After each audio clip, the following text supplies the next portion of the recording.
মাচুল বৃদ্ধিটো বাতৰি কাকতত ভুল কৰি প্ৰকাশ হৈছে। গুৱাহাটীত আজি মই স্পষ্টীকৰণ দি আহিছোঁ। মাচুল বৃদ্ধি হৈছে যাৰ কাৰ্ড আছে, আয়ুষ্মান কাৰ্ড বা ইঞ্চুৰেঞ্চৰ কাৰ্ড, ONGC অইল ইণ্ডিয়াৰ কাৰ্ড। এই কাৰ্ডত যদি মাচুল বৃদ্ধি হয়, কাৰ্ডৰ মানুহেতো দিব নালাগে, চৰকাৰেহে দিব। যিসকলৰ কাৰ্ড নাই তেওঁলোকৰ কাৰণে কোনো মাচুল বৃদ্ধি হোৱা নাই। মিডিয়াই গোটেই বিষয়টো ভিতৰলৈকে নগৈ পেলাই তেওঁলোক মাচুল বৃদ্ধিটো বাতৰি কাকতত ভুল কৰি প্ৰকাশ হৈছে। গুৱাহাটীত আজি মই স্পষ্টীকৰণ দি আহিছোঁ।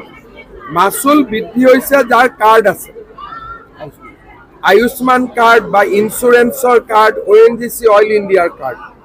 এই কাৰ্ডত যদি মাচুল বৃদ্ধি হয়, কাৰ্ডৰ মানুহেতো দিব নালাগে, চৰকাৰেহে দিব। যিসকলৰ কাৰ্ড নাই তেওঁলোকৰ কাৰণে কোনো মাচুল বৃদ্ধি হোৱা নাই।